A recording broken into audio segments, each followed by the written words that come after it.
بسم اللہ الرحمن الرحیم۔ السلام علیکم۔ یہ کاشانہ بصیرت کا چینل ہے اور آپ جو کتاب سماعت فرما رہے ہیں اس کا نام ہے تاریخ عاشورہ، تحریک کربلا کے پس منظر و پیش و منظر کا محققانہ جائزہ، کتاب ابراہیم آیتی کی، اور اس کا ترجمہ کیا ہے ایم اے انصاری نے۔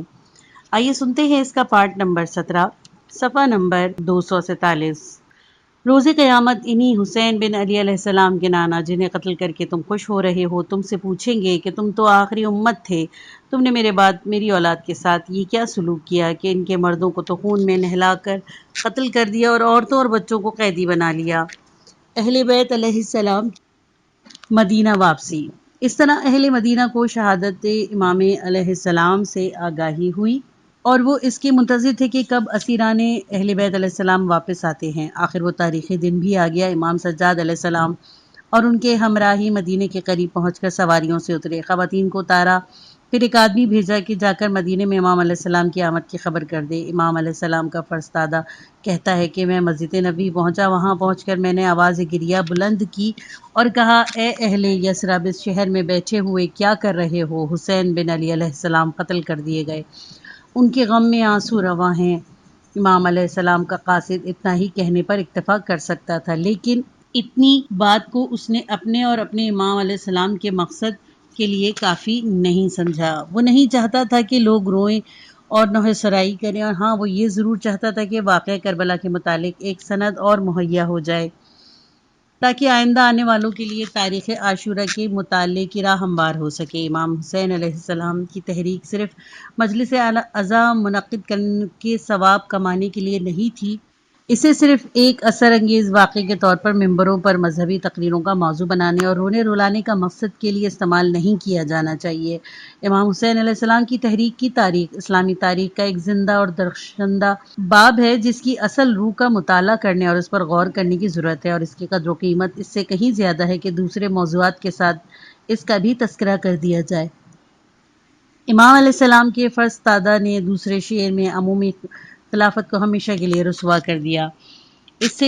اس نے قبر رسول صلی اللہ علیہ وآلہ وسلم کے قریب فریاد کرتے ہوئے کہا، ان بدنیت اور کافر سیرت لوگوں نے فرزند رسول صلی اللہ علیہ وآلہ وسلم کو قتل کر دیا، ان کے جسم کو خاک کو خون و آلودہ کر دیا اور ان کے سر کو نیزے پر چڑھایا۔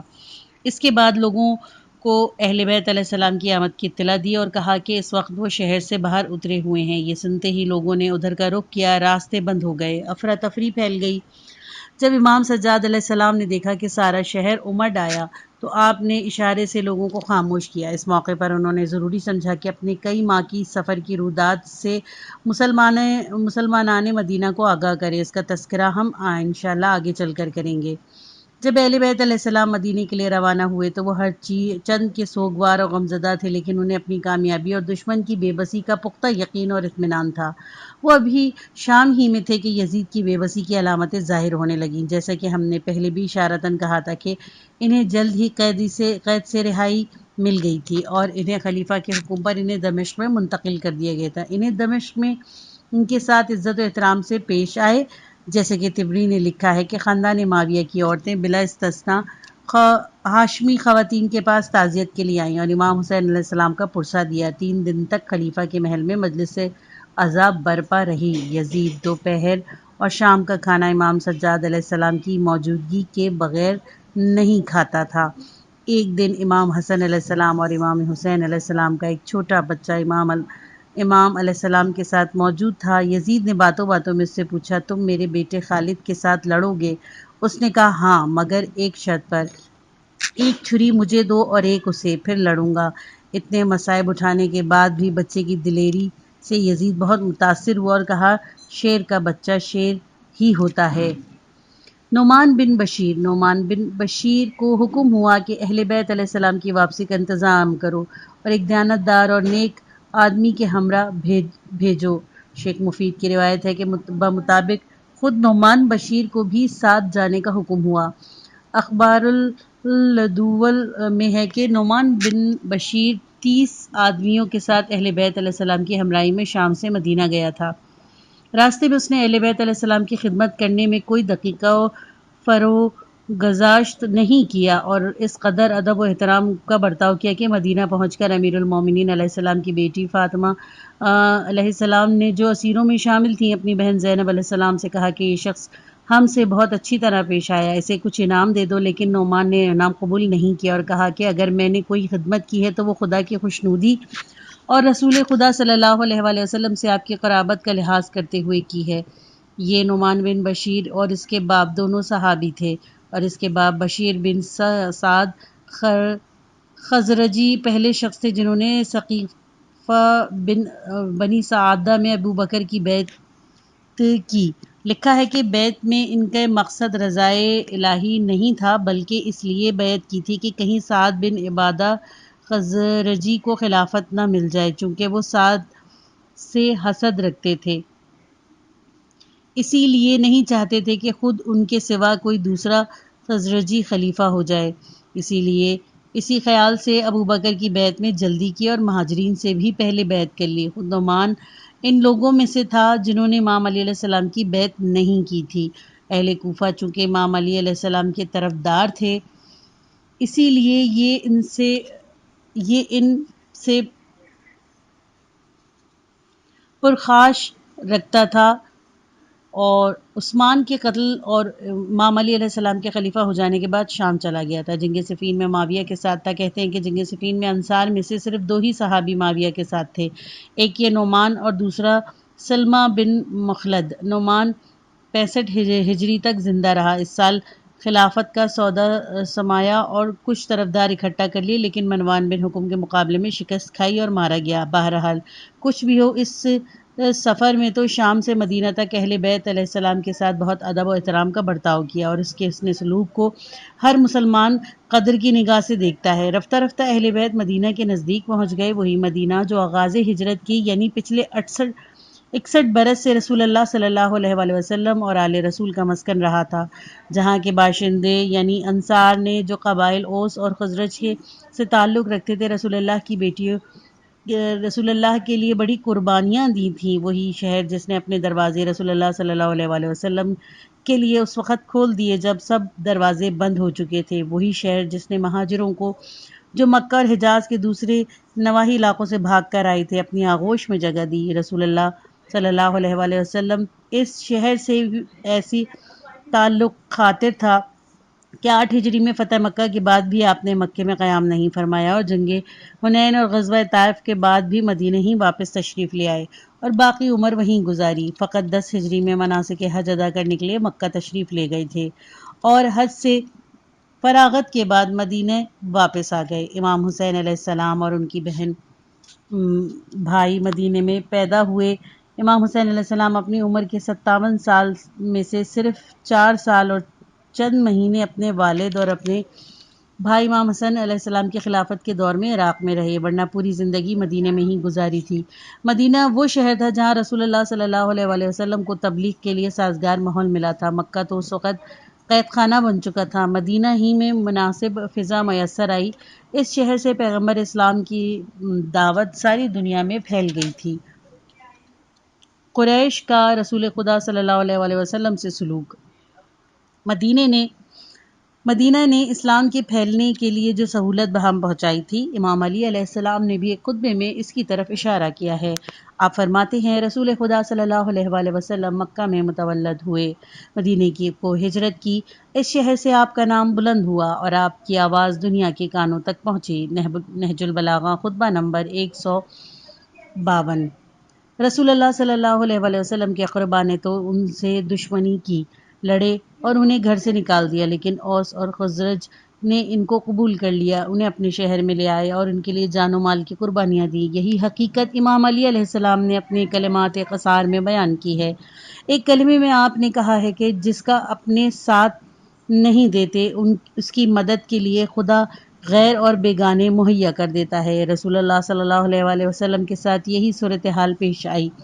قریش کے 25 خاندان جو سب رسول اللہ صلی اللہ علیہ وآلہ وسلم کے رشتہ دار تھے اور جن کا سلسلہ نسب رسول اللہ صلی اللہ علیہ وآلہ وسلم کے اجداد یعنی ابراہیم علیہ السلام، اسماعیل علیہ السلام، عدنان اور نضر بن کنانہ تک پہنچتا تھا، یہ سب عدنانی اور قریشی رسول اللہ صلی اللہ علیہ وآلہ وسلم کی مخالفت کے لیے اٹھ کھڑے ہوئے۔ جہاں تک ان سے ہو سکا انہوں نے اسلام کو پھیلنے سے روکا۔ رسول خدا صلی اللہ علیہ وآلہ وسلم کے پیروکاروں کو اذیتیں دی اور بعض کو ہولناک طریقوں سے مار ڈالا۔ رسول اللہ صلی اللہ علیہ وآلہ وسلم کے متعلق بدزبانی اور یا گویائی کی کہ یہاں تک کہ وہ آپ کو ہجرت پہ مجبور کر دیا۔ آپ کے ہجرت کر جانے کے بعد بھی یہ اپنی حرکتوں سے باز نہیں آئے اور لڑائی چھیڑ دی، فتنے برپا کیے، آپ کے ساتھیوں کو قتل کیا، آپ کے خلاف یہودیوں کو اکسایا، انہیں عہد شکنی پر آمادہ کیا، بدوی قبائل میں اپنے شعراء بھیج کر انہیں ورغلایا، یہاں تک کہ 5 ہجری میں مشرکین مکہ نے بدویوں اور یہودیوں کے 12,000 لشکر مسلمانوں پر حملے کے لیے اکٹھا کیا۔ یہ سب کام رسول اللہ صلی اللہ علیہ وآلہ وسلم کے اپنے قریشی عزیز و اقربا نے انجام دیے۔ وہی ناشکرے یہ سب کچھ کرتے رہے، ہجرت کے بعد بھی اپنی دشمنی سے باز نہیں آئے اور فتح مکہ تک جب ان میں بالکل دم نہیں رہا مادنانہ کارروائیاں کرتے ہی رہے۔ امیر المومنین امام علی علیہ السلام معاویہ کو لکھتے ہیں، ہماری قوم قریش نے ہمارے نبی صلی اللہ علیہ وآلہ وسلم کو قتل کرنے اور ہمارا نام و نشان مٹانے کی کوشش کی ہے، ہماری زندگی اجیرن کر دی ہے، ہمارے ساتھ کیا کچھ نہیں کیا، ہمیں خوف و ہراس میں مبتلا کیا، ہمیں ایک ناہموار پہاڑی میں پناہ لینے پر مجبور کیا، ہمارے خلاف جنگ کی آگ بھڑکائی۔ نہج البلاغہ مکتوب نمبر 9۔ پہاڑ میں پناہ لینے پر مجبور کیا یعنی مکہ کی گھاٹی میں شعب ابی طالب میں 3 سال اور چند مہینے تک محصور و محبوس رکھا۔ یہ تھا رسول اللہ صلی اللہ علیہ وآلہ وسلم کے اپنے عزیزوں کا سلوک، اور یہ نمونہ ہے ان کی دشمنی اور بے وفائی کا اس شخص کے ساتھ جس کی سربلندی اور نام آوری سب سے زیادہ انہی کی عزت اور افتخار کا سبب تھی۔ ان سنگدل اور بے وفا قریشیوں کے مقابلے میں جو گویا خود اپنی عزت و ناموری کے دشمن تھے، دو یمنی اصل قحطانی قبیلے رسول اللہ صلی اللہ علیہ وآلہ وسلم کی نصرت اور پذیرائی پر آمادہ ہو گئے اور توقع سے بڑھ کر پیغمبر خدا صلی اللہ علیہ وآلہ وسلم کی اسلام کے لیے جانصاری کا ثبوت دیا۔ یہ عدنانی یا اسماعیلی نہیں تھے۔ قبیلہ قریش اور خاندان بنی ہاشم اور بنی عبد المطلب کے ساتھ ان کا کوئی نسبی تعلق نہیں تھا، لیکن خدا نے انہی غیروں کو اس بات پر آمادہ کیا کہ پیغمبر خدا صلی اللہ علیہ وآلہ وسلم اسلام کے لیے جو مکے میں تنگ آ چکے ہیں اور جن کا اپنے گھر میں رہنا ناممکن ہو گیا تھا، اپنی آغوش میں واہ کر دیں، انہیں اور ان کے اصحاب کو اپنے گھروں میں جگہ دیں اور اپنی جان سے بڑھ کر عزیز سمجھیں۔ اس کے لیے اسباب پیغمبر صلی اللہ علیہ وآلہ وسلم اسلام کی ولادت سے سینکڑوں سال قبل ہی سے جمع ہونا شروع ہو گئے تھے۔ اوس اور خزرج۔ سد معارب کی تباہی کے بعد یمن کی بہت سی اراضی ناقابل کاشت ہو گئی تھی اور بحر احمر کا سمندری راستہ کھل جانے کے باعث یمن کی اقتصادی اہمیت کم ہو گئی تھی، اور ان 2 اسباب کی بنا پر کئی یمنی قبائل جنوبی عرب سے ہجرت کر کے شمالی عرب، وادی القرا میں اور یثرب کے علاقوں میں آ بسے۔ ان 2 قبیلوں کو بھی اللہ نے کسی نہ کسی بہانے سے یثرب میں پہنچا دیا، جہاں وہ مستقل طور پر آباد ہو گئے۔ جس دن سے یہ قبیلے مدینے میں آ کر آباد ہوئے تھے، ان کے درمیان جنگ برپا رہتی۔ آخرکار یہ تنگ آ گئے اور انہیں خوف ہوا کہ اس طرح تو ہم تباہ و برباد ہو جائیں گے اور یثرب کے یہودی قبائل بنی نذیر اور بنی قریظہ وغیرہ ان پر غالب آ جائیں گے۔ ناچار ان میں سے کچھ لوگ مکہ گئے تاکہ قریش سے مدد حاصل کر سکیں، اپنی طاقت میں اضافہ کر لیں، مگر قریش نے ایسی شرائط پیش کر دی جو ان کے لیے ناقابل قبول تھی۔ اس کے بعد وہ طائف گئے اور قبیلہ ثقیف سے مدد کی درخواست کی، انہوں نے بھی ٹال مٹول کی اور وہاں سے بھی خالی ہاتھ واپس آئے۔ اس اثنا میں رسول اللہ صلی اللہ علیہ وآلہ وسلم 4 سال بعثت سے اعلانیہ اپنی دعوت کا آغاز کر دیا تھا۔ 10 سال تک متواتر آپ عرب کے میلوں مثلاً عکاظ اور ذوالمجاز میں حج کے موقع پر منی اور مکہ وغیرہ میں لوگوں سے رابطہ قائم رکھتے اور انہیں اسلام کی دعوت دیتے تھے۔ رسول خدا صلی اللہ علیہ وآلہ وسلم ایک ایک قبیلے کے پاس جاتے اور کہتے کہ لا الہ الا اللہ کہو تاکہ تم فلاح پاؤ، ایمان لاؤ گے تو دنیا میں عرب و عجم پر تمہاری حکومت ہوگی اور مرنے کے بعد جنت بھی ملے گی، مگر بغیر بجز یثرب کے ان دو قبیلے یعنی اوس اور خزرج کے کسی کو آپ کی دعوت قبول کرنے کی توفیق نہیں ہوئی، اور بجز یثرب کے کوئی شہر بے خانماں مسلمانوں کو قبول کرنے پر آمادہ نہیں ہوا۔ صرف یہی ایک شہر تھا جس نے ہمیشہ کے لیے رسول خدا صلی اللہ علیہ وآلہ وسلم کے جس میں اطہر کو اپنی آغوش میں لے لیا۔ 10 سال بعثت میں حضرت ابو طالب علیہ السلام اور حضرت ختیجہ علیہ السلام کی وفات کے بعد رسول خدا صلی اللہ علیہ وآلہ وسلم کا مکہ میں رہنا دشوار ہو گیا۔ طائف کے شہر نے بھی رسول خدا صلی اللہ علیہ وآلہ وسلم کو قبول کرنے سے انکار کر دیا۔ ایسی حالت میں آپ نے قبائل سے رابطہ کرنے کی کوشش کی اور زیادہ کوشش کی۔ اہل یثرب سے آپ کی 2 مختصر ملاقاتیں ہو چکی تھیں۔ بعثت کے 11ویں سال موسم حج میں منی کے مقام پر آپ نے اہل یثرب کی ایک جماعت سے ملاقات کی اور ان سے پوچھا کہ تم کون لوگ ہو؟ انہوں نے کہا ہم قبیلہ خزرج کے آدمی ہیں۔ آپ نے کہا کہ کیا یہودیوں سے تمہارا معاہدہ ہے؟ انہوں نے اقرار کیا۔ آپ نے کہا ذرا بیٹھو تو میں تم سے بات کروں۔ وہ بیٹھ گئے تو آپ نے انہیں اسلام لانے کی دعوت دی، قرآن حکیم کی کچھ آیتیں تلاوت فرمائیں۔ اہل یثرب رسول اللہ صلی اللہ علیہ وآلہ وسلم کی گفتگو سن کر آپس میں کہنے لگے باخدا یہ وہی پیغمبر صلی اللہ علیہ وآلہ وسلم ہیں جن کی بعثت سے یہودی ہمیں ڈراتے ہیں۔ یہ 6 آدمی تھے جن کا تعلق قبیلہ خزرج سے تھا۔ انہوں نے رسول اللہ صلی اللہ علیہ وآلہ وسلم کی دعوت قبول کر لی اور وہیں اسلام لے آئے۔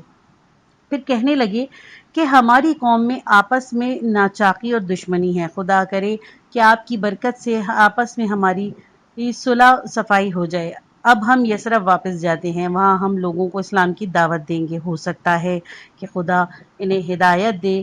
اگر ایسا ہوا تو ہم باعزت اور طاقتور ہو جائیں گے۔ ادھر تو اوس اور خزرج کے قحطانی قبیلے اسلام قبول کر رہے تھے اور اپنے شہر میں رسول اللہ صلی اللہ علیہ وآلہ وسلم کی ہجرت کا سامان کر رہے تھے۔ ادھر آپ کے اپنے قبیلے قریش کے لوگ آپ کے قتل کے منصوبے بنا رہے تھے۔ ان کے خیال میں ان کی فلاح و بہبود رسول اللہ صلی اللہ علیہ وآلہ وسلم کے قتل پر ہی منحصر تھی۔ سچ ہے جس کا اپنے ساتھ نہیں دیتے اللہ اس کی مدد کے لیے غیروں کو آمادہ کر دیتا ہے۔ یہ 6 خزرجی مدینے واپس آئے، رسول اللہ صلی اللہ علیہ وآلہ وسلم سے ملاقات کی اور بات چیت کا حال ایک اہم خبر کے طور پر لوگوں کو سنایا اور انہیں اسلام لانے کی دعوت دی، اسلام کے فوائد بیان کیے اور متوقع عزت، طاقت اور خوشحالی سے آگاہ کیا۔ دیکھتے ہی دیکھتے یثرب میں اسلام پھیلنے لگا اور اوس و خزرج کا کوئی گھر ایسا نہ رہا جہاں رسول خدا صلی اللہ علیہ وآلہ وسلم کا چرچا نہ ہو۔ سب سے پہلے اسلام لانے والے انصاریوں کی تعداد بعض نے 2 اور بعض نے 8 لکھی ہے۔ اگلے سال یعنی 12ویں سال بعثت میں اہل مدینہ میں سے 12 اشخاص نے عقبہ کے پاس منی میں رسول خدا صلی اللہ علیہ وآلہ وسلم سے بیعت کی۔ ان میں سے 5 تو وہی پچھلے سال والے تھے اور 7 دوسرے تھے۔ ان سب سے رسول اللہ صلی اللہ علیہ وآلہ وسلم نے اس بات پر بیعت لی کہ کسی کو خدا کا شریک نہیں ٹھہرائیں گے، چوری نہیں کریں گے، زنا نہیں کریں گے، اپنے بچوں کو قتل نہیں کریں گے، حرام کے بچے پیدا نہیں کریں گے، حرام کاموں میں رسول اللہ صلی اللہ علیہ وآلہ وسلم کی نافرمانی نہیں کریں گے۔ رسول خدا صلی اللہ علیہ وآلہ وسلم نے بھی ان سے وعدہ کیا کہ اگر تم اپنی بات پر قائم رہے تو تمہیں جنت ملے گی۔ اگر تم ان میں سے کوئی گناہ کیا اور تم پر حد جاری ہو گئی تو وہ حد اس گناہ کا کفارہ ہو جائے گی۔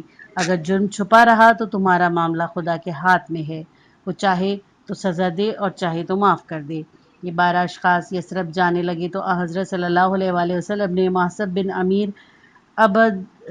عبدی رضی اللہ عنہ کو ان کے ساتھ کر دیا تاکہ اسلام کی تبلیغ کرے اور جو کوئی مسلمان ہو جائے اسے قرآن پڑھائے۔ محسب کی تبلیغ سے مدینہ میں اس طرح اسلام پھیل گیا کہ اوس و خزرج کا کوئی محلہ ایسا نہیں تھا کہ جس میں کچھ مسلمان اور مرد عورتیں نہ ہوں۔ 13ویں سال بعثت میں 75 مسلمان مرد اور عورتیں مینا میں عقبہ کے نزدیک رسول خدا کے پاس جمع ہو گئے اور رسول خدا صلی اللہ علیہ وآلہ وسلم کے چچا عباس کی موجودگی میں آپ صلی اللہ علیہ وآلہ وسلم سے بیعت کی۔ یہ بیعت آدھی رات کو مناسک حج ختم ہونے کے بعد انجام پائی۔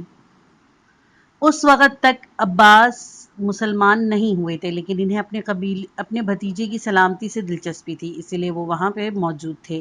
انہوں نے اہل مدینہ سے عہد لیا کہ وہ اپنی بات پر قائم رہیں گے اور بے وفائی نہیں کریں گے۔ عباس نے کہا کہ اگر تمہیں ذرا بھی اندیشہ ہوا کہ وعدہ پورا نہ کر سکو گے تو رسول خدا صلی اللہ علیہ وآلہ وسلم کو بلا وجہ ان کے گھر سے مت لے جاؤ۔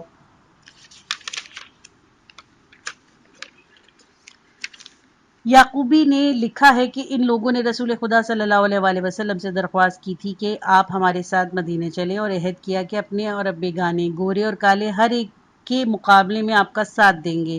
عباس بن عبد المطلب نے کہا میرے ماں باپ آپ پر قربان،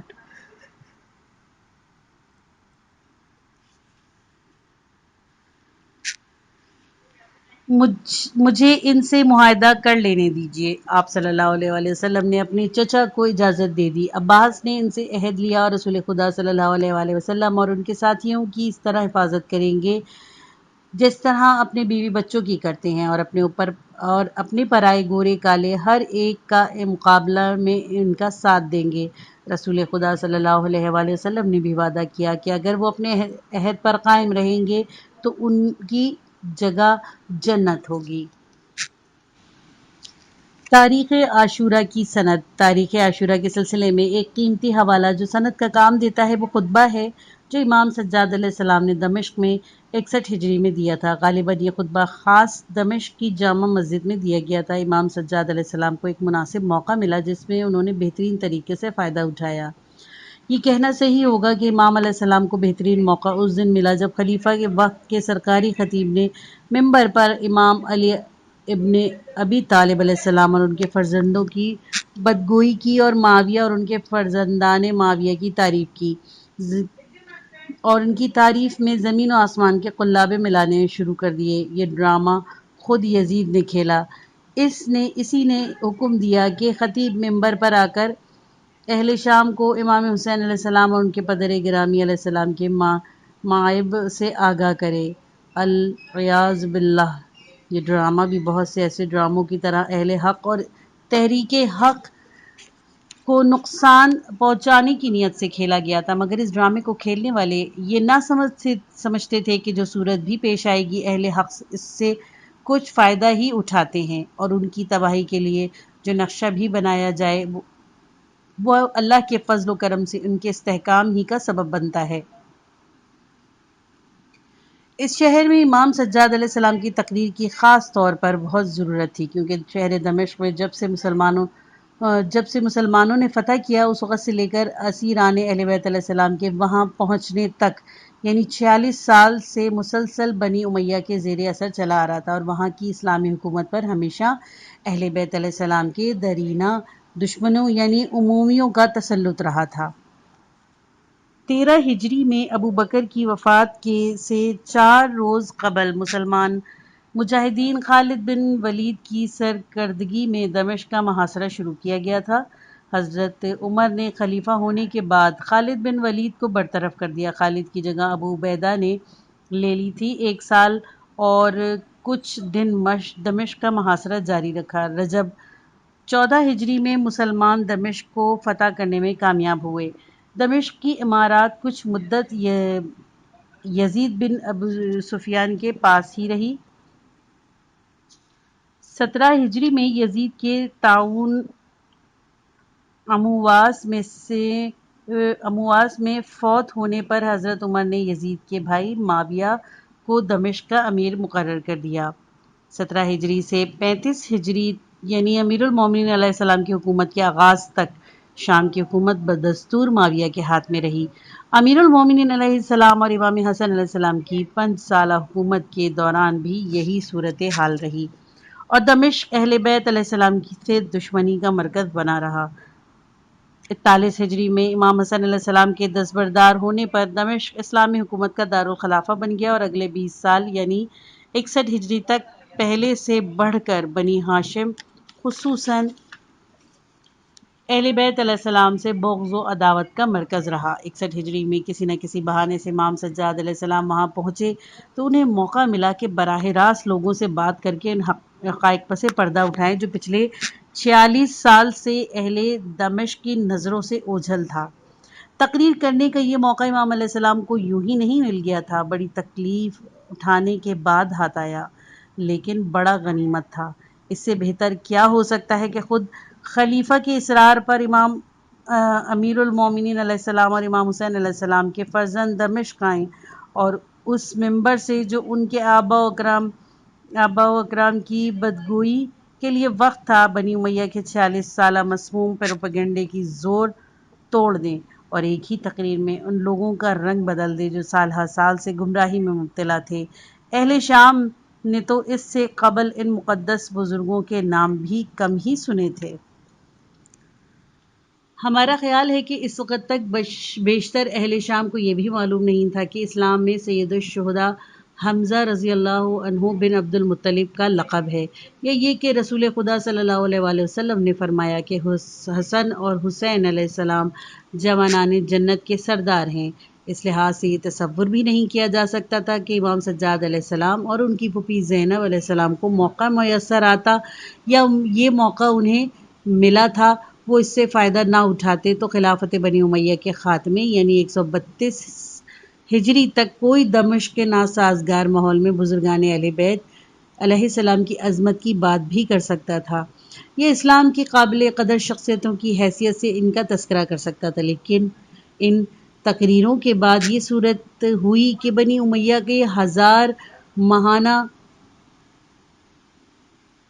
حکومت، جس میں امیر المومنین علیہ السلام کے دوستوں نے بڑے دکھ اٹھائے اور مصیبتیں جھیلی، وہ تو ختم ہو گئی، لیکن ان تقریروں کا اثر اسی طرح قائم و دائم رہا۔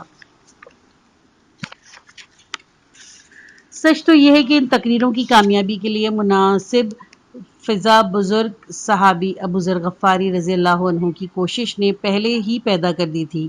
اہل بیت علیہ السلام کی شام میں آمد سے اور دمشق میں ان کی گفتگو سن کر دلوں میں اس بے جگری کی یاد تازہ ہو گئی جس سے ابو ذر غفاری رضی اللہ عنہ نے معاویہ کی بے راہ روی کا مقابلہ کیا تھا۔ ابو ذر رضی اللہ عنہ بڑے صاف گو، دلیر اور معتدین صحابی تھے۔ جب انہوں نے محسوس کیا کہ دربار خلافت اپنی ڈگر سے ہٹ گیا تو انہوں نے اس کا مردانہ وار مقابلہ کیا، نکتہ چینی کی اور خلیفہ کو کہ حاضر و غائب پر کو کوچہ و بازار میں ہر جگہ تنقید کی۔ غلط نہیں ہوگا کہ اس قسم کی اسلامی تحریکوں کا بانی انہیں سمجھا جائے، کیونکہ وہ صحابی رسول صلی اللہ علیہ وآلہ وسلم اور تاریخی ترتیب کے لحاظ سے دوسروں سے مقدم تھے۔ نتیجہ یہ ہوا کہ ابو ذر رضی اللہ عنہ شہر بدر کیے گئے، تکلیفیں اٹھائیں اور آخر مدینے سے دور کسمہ پرسی کی حالت میں رہبزہ میں وفات پائی، لیکن وہ اس حالت میں بھی کبھی خاموش نہیں بیٹھے، جب تک ہو سکا امر بالمعروف اور نہی عن المنکر کا فریضہ انجام دیتے رہے۔ معاویہ کے برسر اقتدار آنے کے بعد کچھ اور لوگ نے ابو ذر رضی اللہ عنہ کو کام جاری رکھا۔ ابو ذر رضی اللہ عنہ وفات پا چکے تو حجر بن عدی کندی نے رضی اللہ عنہ نے ان کی جگہ لے لی اور جو کہنا چاہیے تھا وہ کہا۔ بڑی دلیری اور جرات سے اس حکومت کا مقابلہ کیا جس نے اسلام کے نام پر امیر المومنین علیہ السلام کے خلاف دشت نام ترازی کو مذہبی فریضہ قرار دے دیا تھا، بلکہ عبادات کی مقبولیت کی شرط ٹھہرایا۔ اسی جدوجہد میں انہوں نے جان دے دی۔ حجر رضی اللہ عنہ دمشق نہیں پہنچ سکے۔ دمشق کے نزدیک مرج عذرا کے مقام پر انہیں قتل کر دیا گیا، لیکن وہ وہیں اپنی بات کہتے اور امام علی علیہ السلام کا دفاع کرتے رہے۔ مگر ابو ذر ہو یا حجر بن عدی اور ان کے ساتھی، ان کی کوششیں عمومی حکومت کے 40 سال پروپیگنڈے کا مؤثر اور کافی جواب نہیں ہو سکتی تھیں۔ اس لیے ضروری تھا کہ خود اہل بیت علیہ السلام اس شہر کے لوگوں سے ملے اور ان کی غلط فہمیوں کو دور کرے۔ بنی ہاشم کے ممتاز افراد نے اسلام اور مسلمانان عالم کی جو قیمتی خدمات انجام دیے ہیں، ان کا زندہ ثبوت پیش کرے اور بنو امیہ کہ رسول خدا صلی اللہ علیہ وآلہ وسلم اور مسلمانوں سے شرمناک دشمنی کا پردہ چاک کریں۔ یہی وجہ ہے کہ امام سجاد علیہ السلام نے ممبر و مجلس کے آراستہ ہونے کو غنیمت سمجھا، اگرچہ وہ مجلس آپ کے والد امام حسین علیہ السلام اور دادا امیر المومنین علیہ السلام کی بدگوئی کے لیے منعقد کی گئی تھی، لیکن آپ اس میں شریک ہوئے۔ آخر خطیب ممبر پر آیا اور حمد و ثنا کے بعد امام علی علیہ السلام اور امام حسین علیہ السلام کے خلاف خوب زبان درازی کی اور معاویہ اور یزید کی تعریفیں کی اور بکواس کی حد کر دی اور ہر اچھی بات کو ان سے منسوب کر دیا۔ یہ پارٹ ختم ہوا۔ کتاب کا اگلا حصہ نیکسٹ پارٹ میں سنیے۔